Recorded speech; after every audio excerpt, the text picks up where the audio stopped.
Λοιπόν, καλημέρα σε όλους από τη Βοστόνη. Είναι περίπου μισάνυχτα της Παρασκευής και ζητώ συγγνώμη που δεν μπορώ να είμαι εκεί απευθείας. Αλλά είμαι πολύ χαρούμενος που έχω την ευκαιρία να σας μιλήσω και ευχαριστώ πραγματικά τους οργανωτές που έχουν οργανώσει μια τόσο όμορφη συνάντηση και που με έχουν καλέσει και εμένα να μοιραστώ μερικές από τις δικές μου δουλειές. Θα δώσω την υπόλοιπη μου ομιλία στα αγγλικά, ελπίζω να είναι εντάξει.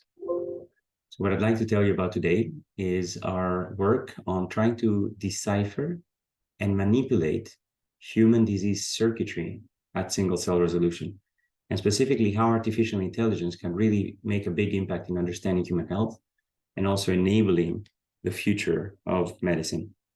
So my name is ManolisKellis. I'm a professor in the Massachusetts Institute of Technology at MIT, and also a member of the Broad Institute and of the Computer Science and Artificial Intelligence Laboratory at MIT. So I'm going to start with the story of human genetics. Human genetics goes back to thousands of years with the selective breeding of animals and plants, and the realization that eye and hair color inheritance are passed on from parents to offspring throughout human generations. But it's not until 1860s that Gregor Mendel figured out the rules of inheritance, and specifically the discrete nature of inheritance, that there is no blending, that there are dominant and recessive alleles that are independently assorted from generation to generation. This information was used to start mapping the position of these strong effect Mendelian traits along the lines of the chromosome based on their co-inheritance patterns. And in the 1980s, this led to extreme success in being able to map dozens of Mendelian traits with strong effect alleles. But the continuous nature of human variation was not reconciled with this view until the beginning of the 19th century, where Ronald Fisher and other statisticians finally were able to show that even a small number of Mendelian traits could actually explain a seemingly continuous variation, such as for human height. And here we enter the early 2000s, where the human genome is first sequenced. We can now finally start building variation maps that systematically catalog human variation and then build haplotypes, namely blocks of co-inheritance in the human genome, and then use those to enable genome-wide association studies to look at how genetic variation correlates with phenotypic variation. You can think of Mendelian genetics as hammers hitting individual genes in the genome and knocking them out. By contrast, complex genetics is about thousands of needles that are perturbing the system ever so slightly. So these are common variants that have very weak effects, and understanding their function has been a huge challenge. So the work of my group seeks to start with human disease genetics of common variants and rare variants and understand their molecular mechanism and their role in disease. Here's an example of body mass index. This is a genome-wide association study. What we call this is a Manhattan plot based on the tall skyscrapers that are hanging up above all the other genome-wide significant loci. And you can see here the FTO locus, which was promptly renamed Fat and Obesity Associated, reigns supreme among all others. So the question is, how can we understand the mechanism through which this locus works? How can we systematically translate these incredibly powerful findings of genetics into mechanistic insights? And the way that we do that is that we start with genetics and then we profile across thousands of healthy and disease samples from many individuals the RNA, namely the expression of the genes, and the epigenome, namely the accessibility, the DNA histone modifications, or the DNA methylation of the genome. So the RNA tells you about the quote-unquote output of how a gene is expressed and how it functions. And the epigenome tells you about the upstream regulation, the circuitry, if you wish, for how that gene is wired. And this wiring, this circuitry, it turns out underlies 93% of the genetic variants. For 93% of cases, genetic variants that are associated with disease do not perturb the proteins directly. Instead, they act to modify gene regulation, to alter either the accessibility of the histone modifications or the DNA methylation or some function of the epigenome, and ultimately affect RNA expression. So the question is, how do we now use, instead of these large hammers, how do we understand these thousands of needles? So we now first understand their molecular effects, and then we need to integrate the data computationally to understand how to predict what are the drivers. How do we understand the language of the DNA so that we can interpret individual mutations based on the impact that they have on those driver regulatory motifs? So this is all about understanding the language of DNA. It's all about programming. It's all about computer science. And that's why I hope a lot of you are feeling very comfortable with this concept that if we find differences in this code and we can see how these differences are changing the intermediate program, then we can kind of understand this language, understand how to predict driver genes, genetic regions of control, the circuits, and the cell types where they act. So that's what we do systematically. We basically develop a lot of Bayesian methods, deep learning methodologies, graphical neural networks, and convolution neural networks, and models of causality of Mendelian randomization to try to understand the mechanism through which these genetic variants are acting. And once we have these predictions, we then seek to validate them systematically. To understand the causality, we start with genetics because genetics has a causal component, but to show that whatever we infer is indeed causal as downstream consequences, we then go and directly manipulate the corresponding genes, regions, and cell types to validate that indeed our predictions of causality are real and that we can indeed manipulate these circuits in human cells and in animal models systematically. We then disseminate the results and start the cycle all over again. So the first step is this large-scale data generation.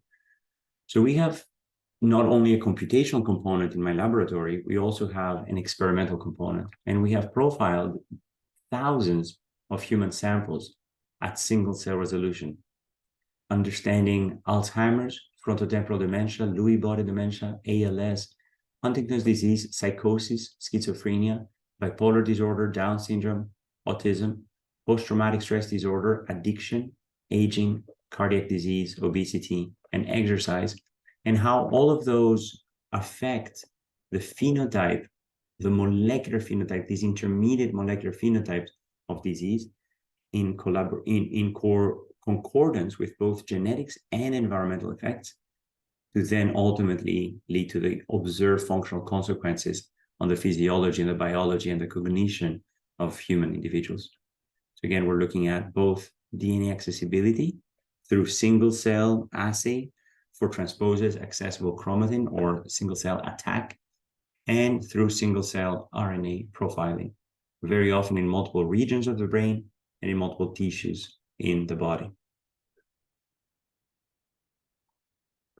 And the second step is to integrate all these data sets. For example, we can use these genome-wide statistics of the enrichment of different epigenomic annotations across different cell types and how they enrich in the genetic variants that are associated with different traits through the linkage disequilibrium patterns of co-inheritance of different genetic variants, and how this genome-wide empirical prior through these enrichments can basically be used to reweigh the evidence that we have from individual epigenomic annotations into a posterior probability of a causal indicator variable that basically tells us how likely is it that this particular genetic variant is indeed the causal one on the way to disease.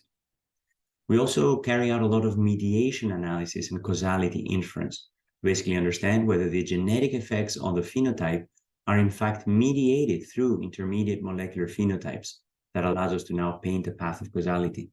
One approach for doing that is, instead of just looking at their correlation between genome-wide methylation and genome-wide and the disease output, similar to genome-wide association studies for GWAS, we can basically look at methylome-wide association studies, but that is a bidirectional arrow because the disease could be influencing the methylation rather than the methylation influencing the disease.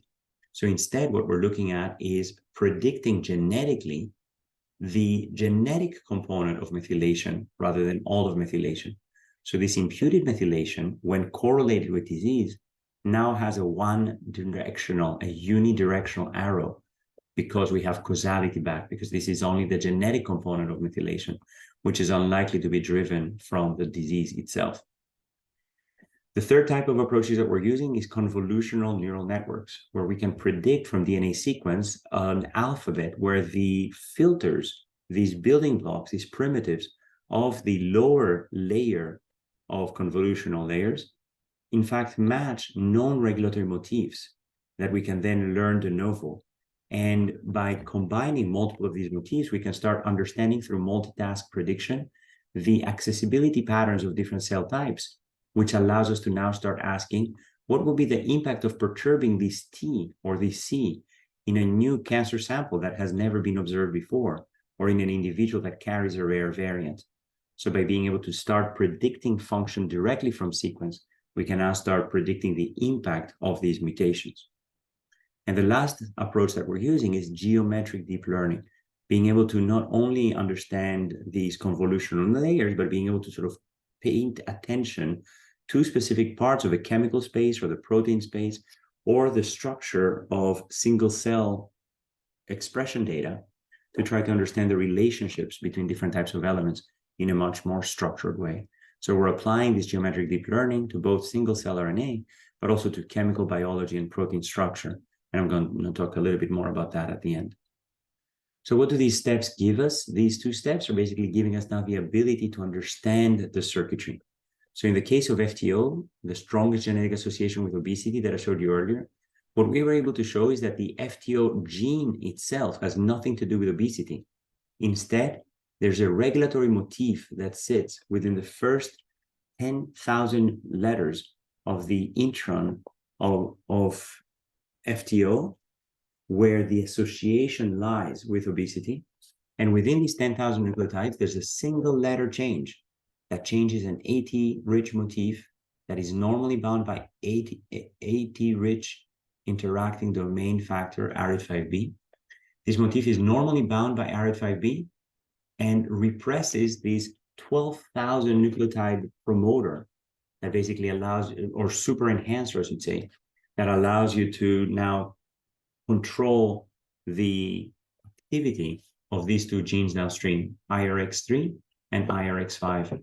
So these genes were previously not known or not implicated with obesity, but what we showed is that they are the true targets of this individual letter change and this upstream regulator through this super enhancer, and that they act specifically within adipose tissue. So IRX3 and IRX5 are not adjacent.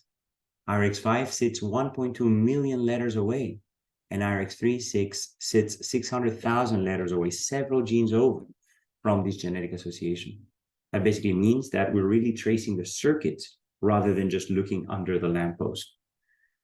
So these genes we showed are in fact master regulators of thermogenesis or heat generation that allows you to burn excess calories in your diet instead of choosing to store them as white adipocytes in the form of lipids.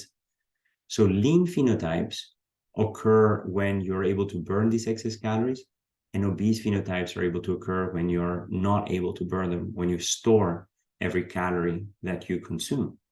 So why are we excited about these circuits? Not because we're academics and we want to sort of figure out how they work. I mean, of course, we care about that. But much more importantly, because by having the circuits, we now know how to manipulate these circuits. So we now have knobs that we can intervene on. We can increase or decrease the expression of the upstream regulator, increase or decrease the expression of the downstream target genes. And we can even go in these individual letter that we predict to be driving this association, and then change it back and forth from C to T to restore lean phenotypes by restoring the AT-rich motif and then restoring the repression of IRX3 and IRX5 by the upstream regulator. Or conversely, by shifting from lean to obese phenotypes. So just to give you a few of these examples, we basically have the ability to restore thermogenesis measured as oxygen consumption rate, both in basal and in isoproterenol stimulated conditions. So what we show is that individuals who are homozygous for the obesity risk allele are now suddenly able to burn these calories in their white adipocytes. So taking primary white adipocytes from risk individuals, we now are able to restore the normal function of these cells and be able to again burn calories through thermogenesis, through this depolarization of the mitochondrial membrane. And this is now at the level of a single letter. What about at the level of the downstream target genes? Because evolution will only tolerate small effect changes of these letters. But the downstream target genes, we can intervene much more severely than what the single letter alterations would allow us to do. So what we can do is actually go into mice and repress these genes that get de-repressed in thermogenesis, in obesity. So by repressing these genes, we hypothesize that we'll be able to sort of repress this pathway of white adipocytes and in fact force the cells to constantly burn all of their white fat. And this is exactly what we see when we put mice under this dominant negative construct for IRX3, under the control of an adipose promoter. What we basically see is that the mice are leaner to start with, but very importantly, when we introduce a high-fat diet, these mice are normally gaining weight, but in this construct, they're unable to gain weight. And if you open up these mice, you basically see that all of their fat stores are completely red. There's no white fat. They've simply burned off all of these calories, and there's no white fat storage. It's all brown, red, healthy tissue. So this is what we want to do systematically across the human genome. So this is the strongest genetic association with obesity. We also looked at the strongest genetic association with Alzheimer's disease. We took male and female individuals that were carriers of ApoE3, ApoE4, and heterozygous ApoE3/4 carriers. So this is apolipoprotein E, which is the strongest association with Alzheimer's. If you carry 2 copies of ApoE4, your risk for Alzheimer's is between 8-fold and 12-fold higher than the rest of the population. So you really don't want to be carrying that. So you want to know, if I am a carrier, what can I do to change my phenotype? So we basically asked, what is the difference between carriers and non-carriers, whether or not they have Alzheimer's disease, and whether they're male or female? And what we found in all cases, even before Alzheimer's and of course after Alzheimer's, is that ApoE4, this genetic variant, is in fact predicted through our single cell data and through this computational analysis to in fact impact cholesterol transport. What does cholesterol do? Cholesterol is used by the myelin of the oligodendrocytes, these myelin-creating cells. Cholesterol is used to form the myelin and to protect the neurons. So what is the myelin? It is basically this lipid sheath, this cholesterol-based sheath that is allowing the neurons to be protected from the environment and to fire much more accurately. And without ApoE3, with ApoE4 individuals, we see that many of these cells are lacking these very nice, thick, protective barriers. And it turns out that if we restore cholesterol transport, then the ApoE4 individuals are able to restore their myelination. When we look at ApoE4 cells in a dish, we see that they restore myelination.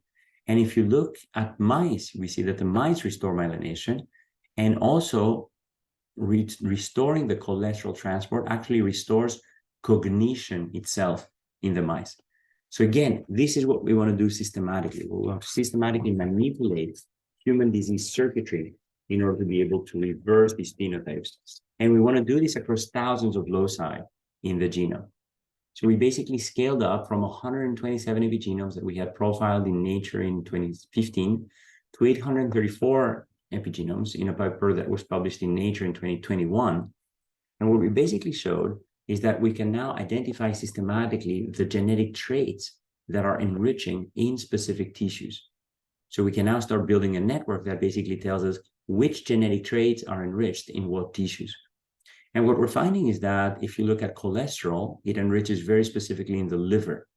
If you look at educational attainment, intelligence, cognitive performance, but also smoking, depression, worry, neuroticism, these genetic traits cluster very strongly in enhancer regions, in gene control regions that are active in the brain. If you look at kidney, you basically see all these filtering functions. And if you look at Alzheimer's disease, what's really surprising is that Alzheimer's is actually clustering not with the brain, but instead with these immune cells. And we published a paper in 2015, also in Nature, that basically argued that, in fact, there's probably the primary driver of Alzheimer's disease is probably having to do with myelination and with these immune cell clearances that are involved in all of these immune functions of the body. So we have since went from these tissue level understanding to a single cell level understanding. So in a paper also in Nature in 2019, we basically showed that if you now take 48 individuals with that are normal phenotypically, without any pathology associated with Alzheimer's disease, no neurofibrillary tangles, no amyloid. If you just look at cognition, they're very highly cognitively capable. And then you can take 24 non-AD individuals and 24 AD individuals, 24 Alzheimer's individuals. And what we're seeing is that these Alzheimer's individuals are showing dramatic changes in their single cell profiles. Here I'm showing you 84,000 cells from these 48 individuals. Every one of these dots is a 20,000 dimensional vector. And we're using t-statistics stochastic neighbor embeddings. So these two-dimensional, highly nonlinear embeddings that allow you to take these 20,000 dimensional vectors and project them down into only 2 dimensions, which I'm visualizing here. And you can see that in this projection, the major cell types are in fact highly distinct from each other. Moreover, if you look at the presence of amyloid that is low or high, or different stages of pathology or cognition or amyloid variable, then you basically see that major clusters in these cells are in fact identifying differences phenotypically between different individuals. And we can also look at somatic mutations. We can also look at the accumulation of individual nucleotide changes in the transcript that are not there in the germline. And what we see is that these accumulations are in fact clustering in very specific biological processes, indicating that somatic burden might in fact be contributing to disease as well. We have since scaled from 84,000 cells in this picture to 1.6 million cells. We looked at 7 different brain regions across 48 individuals, looking at the prefrontal cortex, midtemporal cortex, angular gyrus, entorhinal cortex, thalamus, hippocampus, and mammillary body. And for each of those brain regions, profiled 48 individuals, 24 cases, 24 controls for Alzheimer's. What do we see? We basically see that we can discover several dozen different neuronal subtypes across these different regions that we can then start classifying based on their marker genes. Here I'm showing you 30 different subtypes of excitatory neurons, and we have another 23 subtypes of inhibitory neurons. This allows us to actually start seeing how these change across different cell types. And very importantly, having 1.6 million cells computationally allows us to now start predicting where in the time course of Alzheimer's progression every cell lies. So we can take transcriptional signatures, gene expression signatures that are indicative of Alzheimer's or of control cells, and then start predicting for every one of those cells how Alzheimer's-like or how control-like that cell is.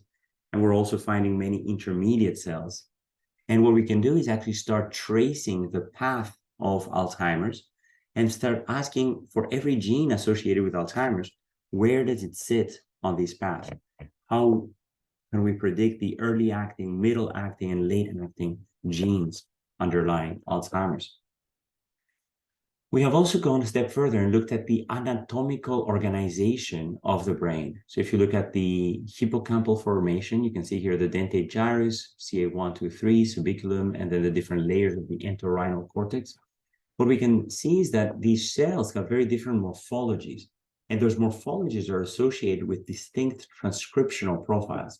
So the gene expression profiles, again, when projected from this 20,000 dimensional vector into this two-dimensional vector, are in fact showing distinct clusters that are separating cells with different properties from each other. And they're in fact recapitulating the spatial organization of these cells. And we can use that to start distinguishing the association with Alzheimer's of dentate gyrus or CA1 and show just how dramatically different they are in their predictive power. We have also used the technique known as spatial transcriptomics. That's basically looking at these pucks with probes that allow you to now mark all of the cells that are under your puck with the same barcode.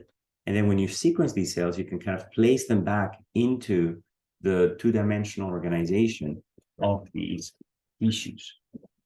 But this gives you pseudo bulk. This basically gives you mini bulk experiments, which are containing multiple cells at a time. And we've developed algorithms to be able to deconvolve these multiple cells into individual cell types that are much more distinct phenotypically. And that allows us to now start recognizing the differences in the proportion of Purkinje cells, for example, which is a rare cell type in the cerebellum, which is affected during this ataxia, this CA1 disease. We've also developed algorithms for bridging the translation table between the spatial organization of cells and their single cell profiles, by basically training these deep learning models to predict the spatial position of individual cells from their expression patterns alone. And we've also looked at subcellular resolution, where we can now look at thousands of marker genes and then ask for every one of those marker genes, where is that gene expressed in the neighborhood of each individual cell? And where is it expressed relative to, for example, here, the vessels, the blood vessels that are basically irrigating the heart or the brain. So there's a huge room for developing new computational methodologies in this space. And again, if you're interested in both spatial organization and single cell data sets, then this is a very, very important field. We've also developed methods for integrating genetic findings with electronic health records. We've looked at hierarchical models that allow us to capture the phenotype frequency, the lab measured frequency, and the binary clinical features, and now decide if there's a missing lab test because the doctor didn't prescribe it. What does that tell us about the underlying distribution of the values for those missing data? And we basically developed this non-missing at random model called Mixer for Mix EHR for electronic health records that allows us to now learn from these clinical records in a multimodal way between lab tests, ICD-9 billing codes, prescriptions, DRG codes, and doctor notes that allows us to now extract information jointly and have these features help reinforce each other. And we can go from a very sparse clinical record to a very highly populated clinical record. And we can start subdividing individuals into subtypes based on the sets of variables that they have in their clinical record. And we can now start correlating these groups of individuals with genetic variables that these individuals carry, and then predicting from expression quantitative trait loci or EQTL analysis, the cell types where these genetic variants are predicted to have the strongest effect on the expression of neighboring genes, to start predicting what are candidate causal driver cell types underlying these subgroups of individuals.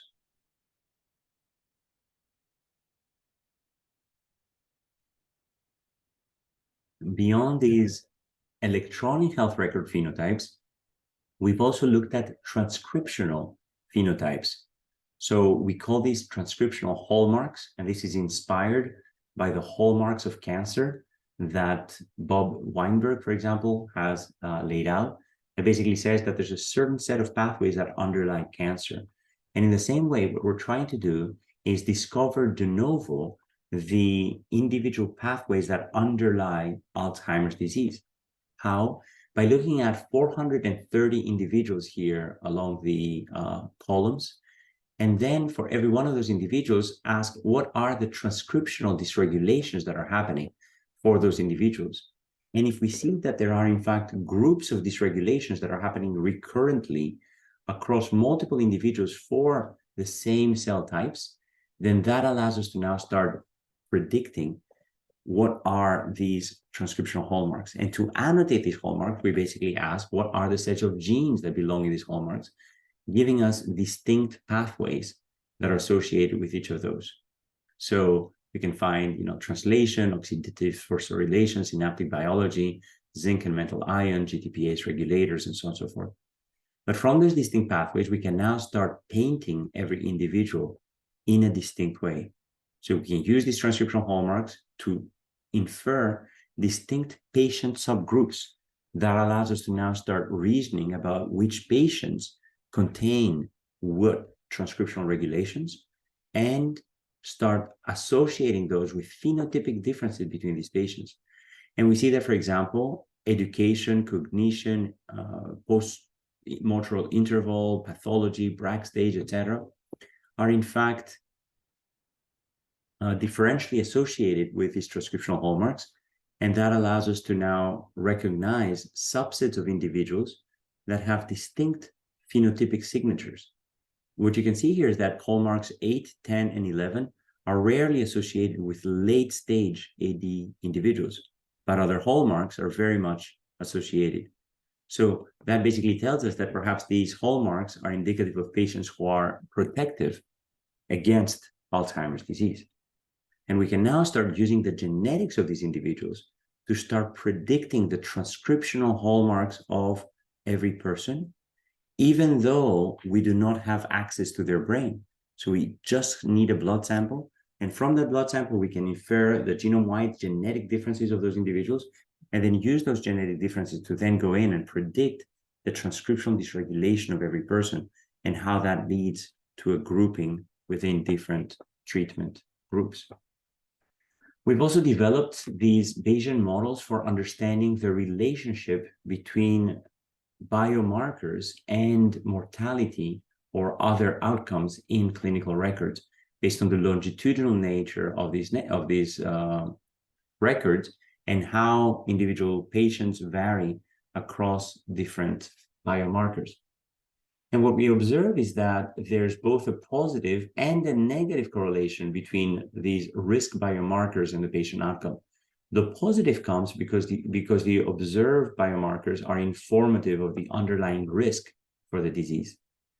But the negative correlation comes from the fact that when the doctors observe these biomarkers, they're much more likely to provide a stronger treatment that will then give better outcomes to the patient.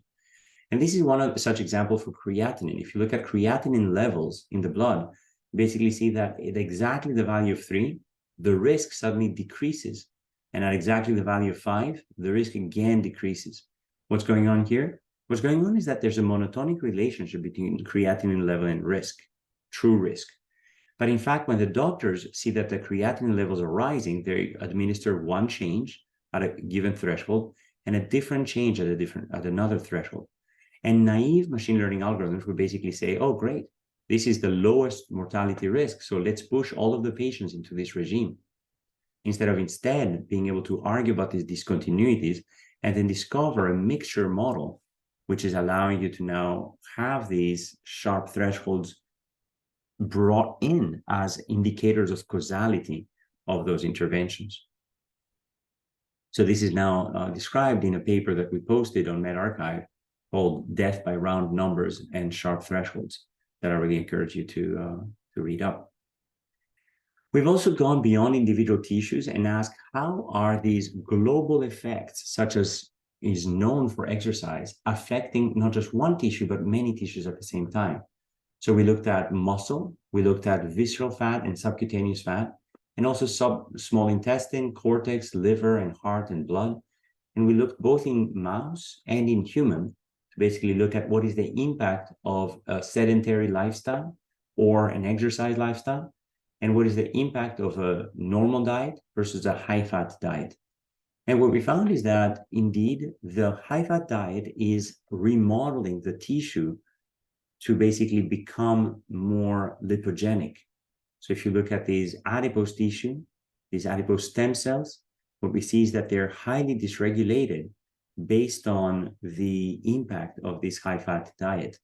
And if you look at exercise, it remodels the tissue as well, but in exactly the opposite direction. So it is able to restore the beneficial effect of exercise and combat the detrimental effects of a high-fat diet.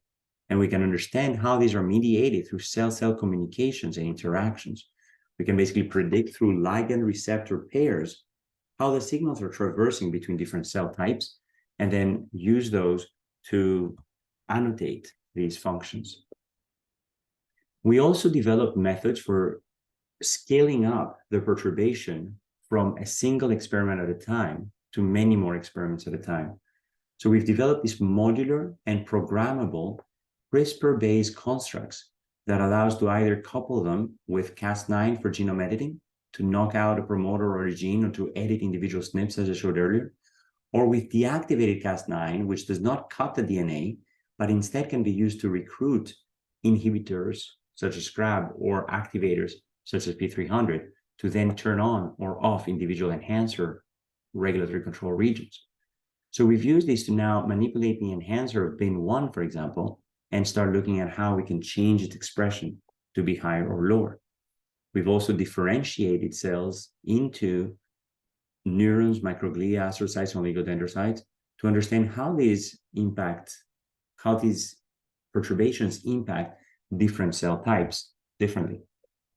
And in collaboration with my former postdoc, Andreas Penning, who's now a professor at CMU, we're basically looking into introducing individual mutations associated with Alzheimer's disease that we predict to be causal in the brains of mice through these high-throughput reporter assays that allows you to test thousands of enhancer variants in a multicellular setting in the brain of an animal. We've also developed these ultra-high throughput assays that allows us to carry out 7 million experiments in a single assay. How is that possible? We can basically cut the DNA in accessible regions and then insert these accessible regions in self-transcribing constructs that allows to then measure for every one of these constructs, how much does it drive gene expression in a reporter assay? And that allows us to now find the subset of these constructs that are showing high activity. And then this subset allows us to infer computationally in a very narrow way exactly what are the nucleotides that are responsible. And you can see here that we're predicting these high evolutionary conservation nucleotides that also overlap regulatory motifs. So where do we go from here? What we want to do systematically is develop new therapeutics that allows to now go after these new targets that we are identifying. So in collaboration with Brad Penteluter from the chemistry department and Marinka Zitnik from the medical school, we're basically looking to connect regulators with motifs, with individual variants, with enhancers, with genes, and then specific cell types where they act and the specific proteins. So all of this comes from the work that I showed you so far. And then using the tools that Marinka is building, we can now look into the protein structure and the drug chemical structure in these language models that allow us to look at the three-dimensional conformation of these drugs in these pathways, project them into the different spaces of representation for these structures through graph neural networks, and then start connecting them together to understand how we can use those to impact disease. So we're using multiple therapeutic modalities to target IRX3, for example, that I showed you earlier, at the protein level, at the target regulatory site, and at the upstream regulator or the RNA level itself. So I could sit here and tell you how exciting these things are and how we've written a lot of papers that have hundreds of thousands of citations, and we have dozens of grants. But instead, I'm going to leave you with a much darker note that disease is still reigning. We have many predispositions within this room, within my own family, the genetics, the environment, there's systemic disorders, we have pathogens, and the increasing lifespan is basically giving you increased prevalence of Alzheimer's and many new diseases. And we really need to transform pharma. We can't just simply stay with misdiagnosis and only treating the manifestations of disease. And we can't be thinking of disease in a monolithic way with silos that separate different departments. Instead, what we need to do is enable personalized medicine.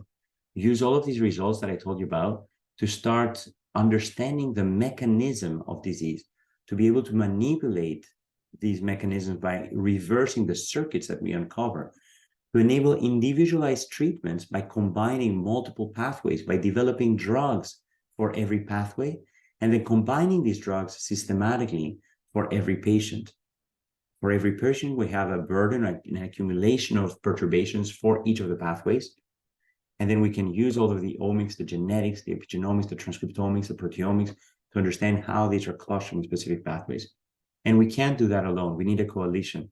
We need you guys. We need computer science and engineering students across machine learning and deep neural networks to understand the DNA code, to understand the circuitry, to be able to integrate big data. But we also need collaborations with biology, with chemistry, with biotechnology. We also need partners in finance to enable long-term vision in these developments from pharma, from patients and hospitals. So to enable all this, we basically started this new coalition with Brad and Marinka that I mentioned earlier, that allows us to now look at these systematic predictions that we're making about the driver genes and domains, to be able to use these high throughput experiments that I showed you earlier, and to use these geometric deep learning approaches to guide both disease and gene prioritization, and leverage these extremely high throughput, extremely massively parallel and multimodal ways of synthesizing these diverse therapeutic modalities. And what we're doing is now, in collaboration with Marinka Zitnik and several students that are co-advised by the two of us, we're basically bridging this geometric deep learning together with large language models and self-supervised learning of individual molecular interactions to effectively project into the same space protein structure, drugs and molecules, biological knowledge from BioGPT and MedGPT, general knowledge from GPT-4, medical events from electronic health records that I showed you earlier in Mimic, functional genomics from the single-cell RNA and the single-cell attack data that I showed you earlier, the variation in a population, both genetic and phenotypic through the UK Biobank, case control genetics through the genome-wide association studies, and the systematic perturbation experiments through Perturb-seq and L1000, through contrastive learnings to learn these multimodal joint knowledge projection embeddings that allow us to now connect all of these different types of language and understanding to be able to speak across these different modalities. More generally, we're seeking to navigate this seascape of biological knowledge. We're basically using AI for science, building new collaboration tools for human AI partnerships with explicit representations and navigations of this knowledge space.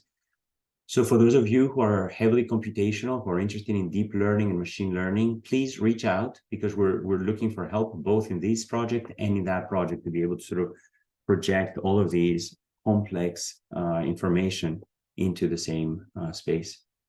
So again, we're looking for postdocs, we're looking for students. For those of you graduating who want to carry out your studies at MIT, please join us. So this is our website, compbio.mit.edu. Again, my name is ManolisKellis. You can email me at manoli@mit.edu.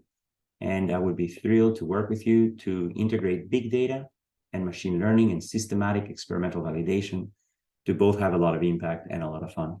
And again, I'm not alone in this. There's a lot of professors at MIT within computer science that are working in the medical space, in the neuroscience space, in genomics, in proteomics, in synthetic biology, vision.